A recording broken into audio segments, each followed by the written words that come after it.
સુરતમાં ધોરણ 10ની બોર્ડની પરીક્ષા માટે કેન્દ્ર પર જઈ રહેલા વિદ્યાર્થીનો રસ્તામાં અકસ્માત સર્જાયો હતો.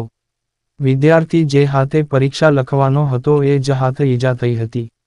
અકસ્માતમાં હાથમાં ઈજા થઈ હતી પરંતુ વિદ્યાર્થીએ પરીક્ષાને પ્રથમ મહત્વ આપી હોસ્પિટલ ન જતા બોર્ડનું પેપર આપવા ગયો. પેપર પૂર્ણ થયા બાદ વિદ્યાર્થી સારવાર અર્થ સિવિલ હોસ્પિટલ આવ્યો હતો. स्कूल का नाम प्रकाश विद्यालय है और मेरे प्रिंसिपल सर का नितिन सर नाम है। मैं आज मेरा बोर्ड का पेपर था तो इसमें मेरा एक्सीडेंट हो गया और मेरा बोर्ड का पेपर समर्पण स्कूल में लगा था।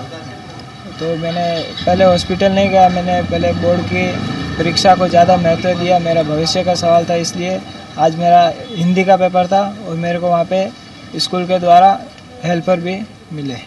और कहाँ से आप जा रहे थे, किस तरह से एक्सीडेंट हो गया था, कहाँ चोट लगी थी? मेरा अचानक स्कूल के सामने से मैं आ रहा था तो वहाँ पे बाइक सामने से आई और वहाँ मेरा एक्सीडेंट हो गया। कहाँ पे चोट लगी और किस तरह से परीक्षा दी है? मैं साइकिल मेरे राइट हैंड से मैं लिखता हूँ तो इसमें फ्रैक्चर आया हुआ है। अभी कहाँ पे आए हो, डॉक्टर ने क्या बताया? अभी डॉक्टर ने बताया कि सिविल हॉस्पिटल में आए हुए हैं। डॉक्टर ने कहा कि आप लिख नहीं सकते हो। आगे की परीक्षा कैसे दोगे? वो रिपीटेड एग्ज़ाम में या ऐसा कुछ करेंगे। राइटर की हेल्प से